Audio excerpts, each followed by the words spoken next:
Hey guys, thanks for joining me here for part 1 of my homeschool planning series. Today, I'm walking you through the brainstorming phase of my planning. So let's begin. In past years, I would migrate to the Map Your Year section first, but today, I wanted to do something different. The first thing I did was add my immediate family's birthdays into the annual overview section. Since our planner allows for a place to record important dates for the year 2020 to 2023, I entered my daughter's son and husband's birthday along with what age they would be each year. This process was really fun, and it felt so bizarre writing age 12 and 4 next to my children's names. It was a humble reminder to me that our babies are only with us for a short time. After this, I passed through the Pupil section and just marked in pencil what I wanted to use the calendars for. This year, I'm going to use my calendars for attendance for my daughter and possibly a tracker for my son. He's a toddler, so planning for him is extra flexible. Now we're at my favorite part of the planner, the Map Your Year section. This is where I get messy and start ripping pages out. Just kidding. But really, I do a lot of erasing during this process, so I'm thankful for the nice paper we use on our planners now. The first thing I did was note our ideal weeks on the left column.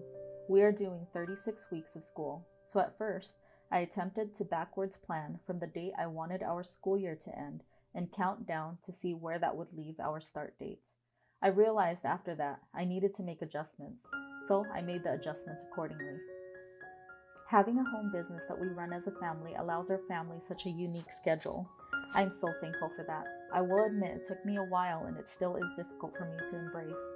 I struggled with the idea of starting school in late winter or early spring instead of the usual fall start. I know the Lord has called me to accept this change, so we are doing just that this year. It just makes so much sense for our business, but my heart has a hard time accepting what is different as normal. But I will be obedient to the Lord and let Him lead. I used some washi tape to decoratively mark off the weeks past. Next, I marked off certain weeks that I wanted to do specific studies that I don't want to miss out on. I am a last-minute person, so last minute that we tend to make gingerbread houses in March, Thanksgiving crafts at Christmas, and all the other celebrations after the fact. I hope that by adding those studies this time around as a reminder, I can get myself together. I do, however, make sure not to write in anything that can't be moved around. For example, I mark the week I'd like to do an Independence Day study, Pilgrim study, Apple study, and when Advent starts and ends, but I don't mark things like finish this book or curriculum by, or start term 2 by, because I know these are the things that need to be flexible. I also spent some time brainstorming our next year. So, a little backstory about our journey with Ambleside Online. When we first homeschooled, I was a make-your-own curriculum kind of mom. I filled our days with beautiful picture books and BrainQuest worksheets. I didn't realize there were so many options out there until I entered the Instagram world. When we ventured out to a new state across the country from our California hometown, we had a big lifestyle change. We had a little homestead, did some gardening, raised goats and chickens, and started this business. In the midst of that, I also began researching Ambleside Online some more. When we were living in California, God really blessed our family by connecting us with many veteran homeschool moms that told me about the curriculum. I think many get intimidated when they first go on the website. That was definitely me. So, because I am slow to change, it took a while to accept that what Ambleside Online offers is sufficient. I am so thankful to the moms that contribute to this free resource and work hard to offer families rich books and enrichment studies. Now, I am having a little fun. I wanted to make our Ambleside Online weekly schedule more accessible.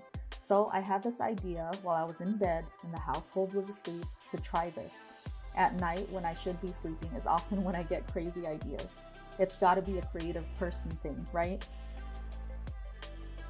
I took some time to modify their weekly schedule layout so I could essentially fit the 3 terms into 3 spreadsheets.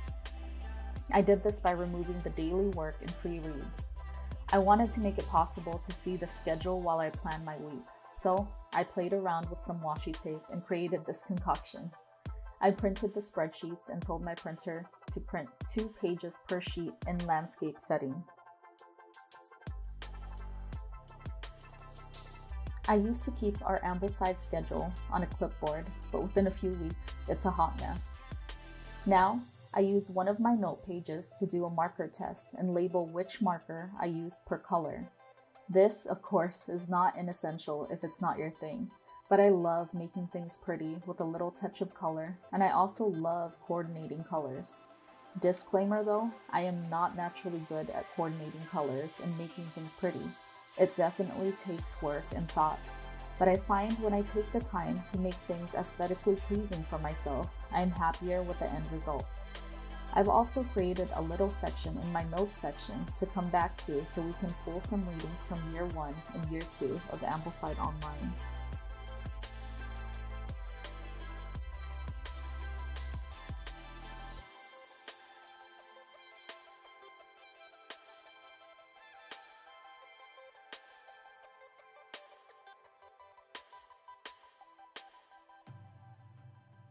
Next, I am spending a little time on the months at a glance. First, I marked our first day of school as well as a reminder the day before to prep the school space. Then, I went through the first 2 months and reserved a box in the planning board to write in our menus and music details.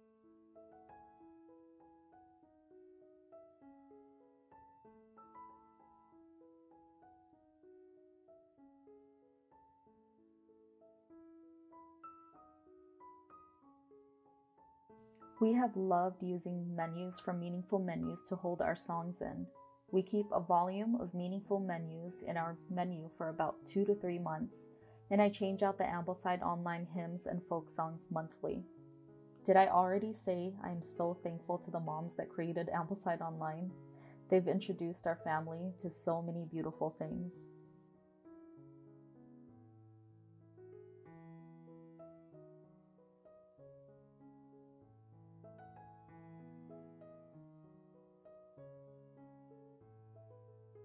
As I plan this part, I have a little note card that I'll tape into my planner cover with a to-do list. Ever make a mistake? Bob Ross says to turn them into birds, but in this case, I covered it with washi tape. Just kidding. Bob Ross didn't actually say that, but it sounds like something he would say.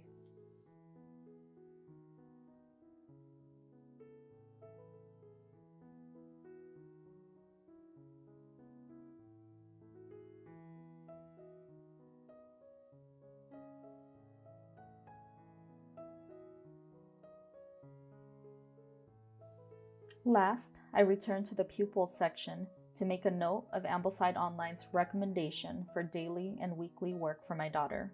I also made a little note for myself to do certain things with my son. And that concludes part 1 of this planning series.